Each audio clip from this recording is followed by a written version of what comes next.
Hello दोस्तों, स्वागत है मेरा यूट्यूब चैनल में। और आज हम लोग डिस्कस करेंगे GSTR 3V for the month of January. हम लोग किस तरह से फाइल करेंगे, क्या क्या चेंजेस आया है और उस चेंजेस को कैसे हम लोग इनकॉर्पोरेट करेंगे इन GSTR 3V में। तो चलिए स्टार्ट करते हैं वीडियो। और वीडियो स्टार्ट करने से पहले आप लोगों से रिक्वेस्ट करूंगा कि आप लोग मेरे चैनल को सब्सक्राइब कर लीजिए और लाइक बटन को दबा दीजिए ताकि मैं इस तरह का छोटा छोटा वीडियो आप लोगों के लिए बनाते रहूं। तो चलिए स्टार्ट करते हैं। जैसे कि इस तरह से हम लोग GSTR 3V के टेबल में आ जाएंगे और GSTR 3V जो मंथली, सिंस मैं अभी तक GSTR 1 for the month of January file नहीं किया हूँ, इसलिए बहुत सारा जो ऑटो पॉपुलेटेड होता है GSTR 1 से जो आउटवर्ड टैक्स लाइबिलिटी आता है वह टेबल में नहीं आएगा। बैलेंस आप सब कुछ देख सकते हैं, मैं आपको दिखा देता हूँ। ये रहा GSTR 3V और 3V टेबल वाइज कैसे हम लोग फाइल करेंगे। ये रहा table wise GSTR 3V। Table 3.1 में आउटवर्ड लाइबिलिटी है उसका सबसे जो मेजर चेंजेज आया है वो ITC वाले टेबल नंबर 4 में आया है, उसी पे हम लोग आज डिस्कस करेंगे। टेबल नंबर 4 में क्या होता है कि मैं बता दूं आपको। टेबल 4 पॉइंट टेबल 4A सब सब पॉइंट 1 में इंपोर्ट ऑफ गुड्स, यहाँ पे क्या IGST से रिलेटेड आपका जो भी इंपोर्ट ऑफ गुड्स करते हैं उससे रिलेटेड आपका यहाँ पे ऑटो पॉपुलेटेड होता है from GSTR 2B।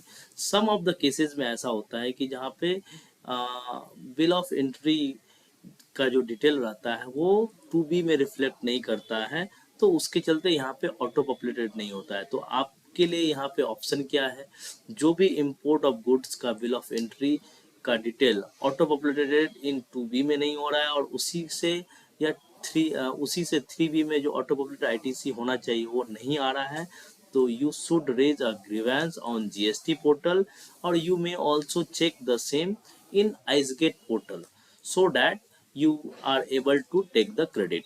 Further, as per section 16(2), the bill of entries should be reflected in GSTR 2B, then you are eligible to take the credit. But हो क्या रहा है, due to some technical glitch बहुत सारे bill of entry का जो detail है वो 2B में नहीं आता है, उसके लिए ही यहाँ पे ऑटो पॉपुलेटेड नहीं होता है। तो टैक्स पेयर से मैं रिक्वेस्ट करूंगा कि you can raise a grievance against this bill of entry और उसका क्रेडिट ले लो। उसके बाद import of service. Import of service में आप लोगों को सभी को पता है कि RCM में टेबल 3.1 में इसका आप लाइबिलिटी पेमेंट करो और यहाँ पे उसका क्रेडिट ले लो। एक तरह से RCM पेमेंट होता है और उसी का आप क्रेडिट भी ले सकते हो इस टेबल में। जो भी RCM का पेमेंट आप किए हो टेबल 4A3 में यहाँ पे आपको रिफ्लेक्ट करना पड़ेगा उसका क्रेडिट। टोटल क्रेडिट मीन्स अगर मान लीजिए 100 रुपए का एलिजिबल ITC और 10 रुपए का इनएलिजिबल ITC और टोटल 110 रुपया आप टेबल 3.1 यानी कि आउटवर्ड लाइबिलिटी वाले पार्ट में दिखा के आप पेमेंट किए हैं, तो पूरा पूरा 110 ही यहाँ पे दिखाना पड़ेगा। उसके बाद जो इनएलिजिबल ITC है ना वो टेबल यहाँ पे दिखाया जाएगा 4B में परमानेंट रिवर्सल, मतलब 10 रुपया जो है वो आपका परमानेंट रिवर्सल यहाँ पे दिखाया जाएगा। उसी तरह से और जो 90 रुपया रहेगा 100 रुपया रहेगा उसका आप क्रेडिट बनता है वो टेबल नंबर C में आ जाएगा। उसके बाद आ जाते हैं inward supply liable, inward supply from ISD credit. ये हम लोग को सभी पता है कि GSTR 6 अगर मेरा HO हेड ऑफिस अगर फाइल किया होगा तो यहाँ पे ऑटो पॉपुलेटेड होगा क्रेडिट और उसका हम लोग क्रेडिट ले सकते हैं। सम ऑफ द केसेस में अगर नहीं हो रहा है तो you have to raise the grievance. Further all ITC को मैं पहले ही बोल चुका हूँ, मेरा एक इस पर पहले भी एक वीडियो बना है, मेरा आर्टिकल भी है, तो आप उसे देख सकते हो।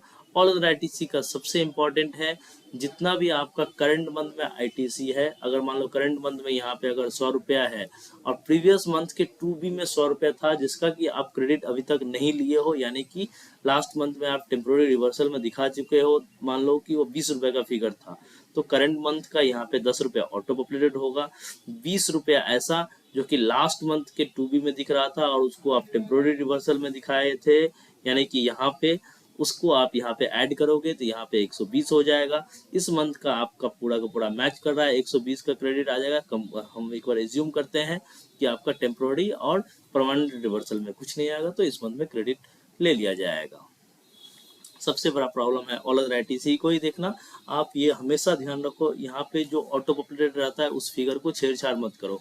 अगर आप छेड़छाड़ करते हो you should have a valid reason. जैसे कि मैं इस केस में क्या बोला कि प्रीवियस मंथों के 2B में दिखाया गया था 20 रुपया ऑटो पॉपुलेटेड हुआ था, उसका हमने टेम्पोररी रिवर्सल में रिवर्स किया था।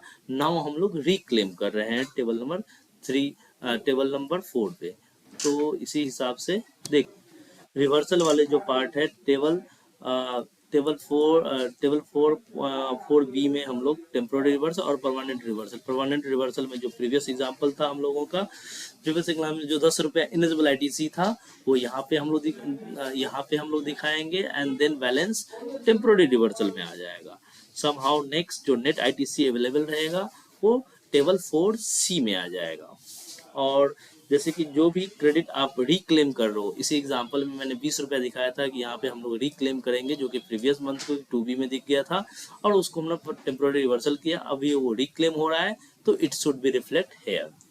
And if sum of the credit which is ineligible as per section 16(4) means restricted due to the place of supply rule, तो उसको हम लोग यहाँ पे टेबल 4D2 में डिस्क्लोज करेंगे।